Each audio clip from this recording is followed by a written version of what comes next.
Welcome everyone, today we have a farming guide for Season 2 in Diablo 4.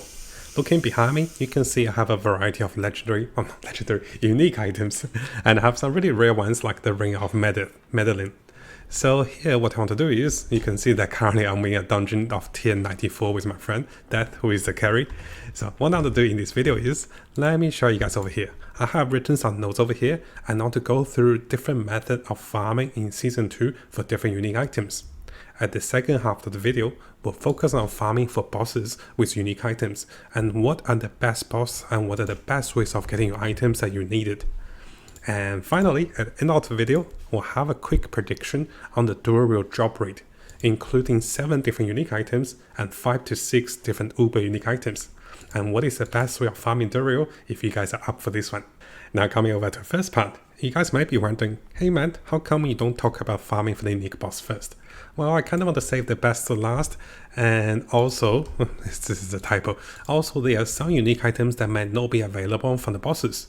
For example, for this ring, which I was really lucky to get, the Ring of Medellin, which is for the Necromancer Summoners build. And for this particular ring, you can see that with Diablo, I was checking, it's actually over here, it's from the Beast in the Eyes. I was like, I can't find it.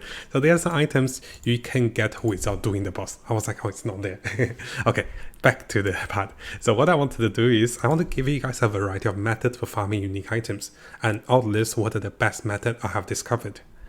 So coming right away over here, the Vampire Helltide, if you guys have played it, it is one of the best ways of getting tons of legendaries. I have gotten over 50 legendaries in 30 minutes. No joke guys, this is actually a low estimate. We got about 10 legendaries every 5 minutes. It was very crazy. So how it works is, you'll be summoning through the blood harvest by spending 50 times 3 blood. And this might seem a lot. And if you got 4+ people coming over here, maybe people from your guild or clan, and just random people in the zone, everyone contributes a little bit, because each wave you get at least 30 blood back. So together, you can kind of infinite farm those. And this does drop some nice unique items together with legendaries. So if you're short on legendaries and you want to try your luck on legendaries and uniques, it's really nice to do the Vampire Tide. And if you're short on blood for the Vampire Tide, you can be doing the Tree of Whisper quest in the zone. This is very important because later on, as you go farm Diablo, you'll still need items to summon Viserion. So it's very nice to do the Vampire Tide as a starter for your items. Now the second method I recommend trying out for unique items is going through the Helltide. Now traditionally, going through the 250 mystery chest is the best way, and also any of the targeted pieces chest. For example, if you're going for the helmet and trying your luck on the shackle, not the shake, so many typos. If you're trying your luck on the shackle or Tempest Roar, you could go for the 75 chest. And I have gotten 2 unique items from those chests as well, from the 250 chest. Now on the second part, which we're going to talk about, it is also profitable to go for the 300 steel chest for Diablo. And if you guys are wondering what I'm talking about, if we come over to helltides.com, you can see they have added the steel chest locations. So this is actually quite helpful. Let's see if Helltides up. So if Helltides up, you can see that there will be indications of the white ones for the mystery chest, and there will be indications for the purple one, 300 ones for the steel chest. Now why do you want the steel chest? So the steel chest will provide you guys with steel. Once you get 5 living steel, you can summon another level 75 boss, which can also drop items to summon Diablo, which will give you some of the best unique items in the game. Now one thing about Helltide while trying to get unique items by Helltide is that I really do want to come over here to Seasonals, and I want to mention this one. So this is why I have gotten the Urn of Helltides. So this gives you a 40% chance of getting additional equipment from the Helltide chest. I was going to say it's a guarantee, but it's only 40%. And this is actually really good, because the item that you get as an extra item will be legendary or better. And this gives you a boosted rate of getting your unique items from those chests. I have tried getting the 75 cost chest, and this actually provided me with at least 1 unique items because of this. No, it's a 40% chance though. I don't know if luck hit helps. So yeah, small adjustment over here. I thought it was a guaranteed extra item. It's actually 40% guaranteed extra item for the legendaries or above. Now the third method of getting more unique items is going through farming nightmare dungeons. For me, personally testing, after tier 65, it seems like we start to get more unique items. And this seems to be a hidden thing, because if you guys notice, most of the unique items I have gotten tend to be level pretty high. Well, some of them really low. This one's like 700. Most of them are pretty high. Yes, 900, 800. Some of them were really high. So what seems to be the case is, with higher level enemies, you tend to get more chance of unique items. Now, because my friends are playing, let me see if I got any lucky uniques. Sometimes you can see the stats over here. So this is one of the reasons we're trying to push for high dynamic dungeons. And this tend to give you a little better rate. Okay, coming over to the second part. I'm sure you guys are like, hey Matt, this whole season's about farming bosses. Why are you talking about those? Well, sometimes you can't farm boss all the time, you need items, right? And if you're doing something else, it's better to know what are the best ways of getting some uniques while you do those. So on the second part, let's talk about the bosses. You know there are 5 bosses in the game. Gorgory, the steel boss, I call it the steel boss, and also Vesahan, and the malignant hard boss. Those 2 bosses are level 75.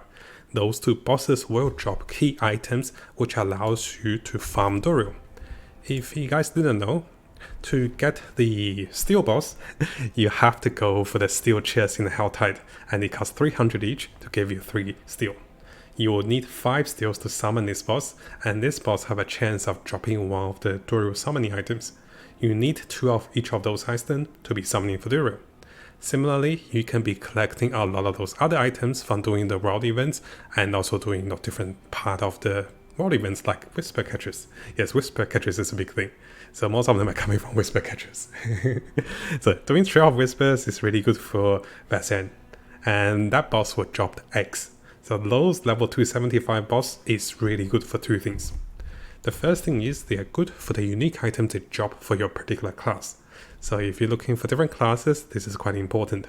Notice I even highlighted the ones I wanted from those bosses. And by doing those level 75 bosses, you can then go farm Dorio.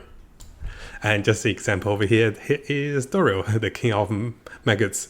So yes, this is one of my first clears of killing Dorio.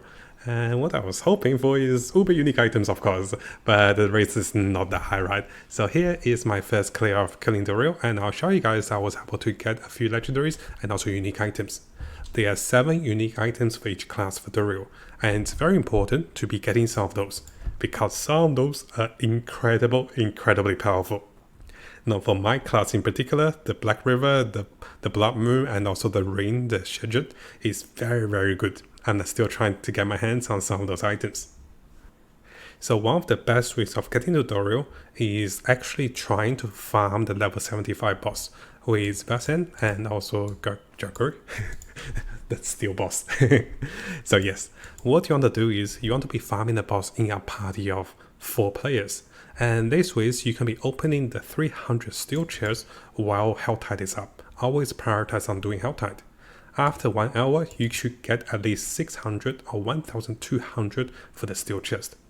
Those chests does get reset every fixed hourly, so sometimes you can get more than 2 chests. And what I recommend is always come here to refresh to see the locations of the chest, and this will reset on the flat hour. Very important to know. Now, while you are not doing Helltide, you can come over to the Vampire Tide and do some of the Trail Whispers. And this is incredibly good combined to farm the materials for Dorio. Once you have enough materials for all 4 of you, you can be pulling it together to make one whole copy. For example, if I'm short on some of the materials, and if my allies drop those materials, we can trade those items and then farm Dorio together. Oh, I'm actually the host, they have to teleport to me. I actually did the Trail of Whispers, see, it's a jackpot, we did 2 things at once. Now, of course, guys, you can try the other level 80 bosses by doing the Nightmare Dungeons and doing Legion events to get the items for those bosses. So here, I'll show you guys briefly over here. You can be getting the Distilled Fear and also the Exquisite Blood. Those are a little more harder because you have to do specific events, but those are still doable. Now, finally, before you finish, in case you guys are wondering about Dorio rates, I have made some rough estimates. I'm assuming the unique items are evenly spread, about 14% each. And this will leave us about 2 to 1%. And sometimes you don't get any uniques at all. You get a bunch of legendaries, and which is terrible. But I'm assuming that maybe the uber unique rate could be 1 to 2%. Now this is a very optimistic estimations, but most of us, we can get a maximum of 10 duros a day. So if you do this for 10 days, maybe you get lucky with one Uber unique, right? So those are my rough estimations. And if you guys are playing with a party of 4 players, with enough luck, this might take you 1 to 2 hours of getting 1 duro and then farming for those items. Now a quick reminder before you finish, guys. Make sure you guys wait a little bit before teleporting away from world events, like the overworld boss, the world boss, and also the Legion event. Because sometimes elite monster can spawn after this event, and this will drop additional boss summoning materials. Very important to know. I forgot to make a recording, but this happened to me several times. So make sure you guys get those extra loots as you do those events. Now before you finish, make sure you guys leave a comment to let me know which is one of the best method you have and also the best method you have found to be farming unique items for Season 2. And what are your favorite unique items and what is the best item you have gotten from those bosses or from those method of farming those items. Oh, my friend got a nice item. Wow, nice. Some maximum life, close damage over problem. This is actually looking really good. We're looking into building a blood build for Necromancer very soon with the minions. Now, if you guys haven't subscribed, it is a really good time to do so, because I'll be covering tons of Diablo 4 related topics and also videos and also guides. We'll be looking to the top meta builds, non-meta builds, leveling up, and also Paragon tricks. We're also looking to the latest events and also official updates, and also changes to different characters and also different builds in the game. So make sure you hit that subscribe button and also turn the notification on, because a lot of you who are watching the videos have not subscribed. You can see 80% of the viewers who are watching our videos have not subscribed, so make sure you subscribe to stay tuned for the latest update for Diablo 4.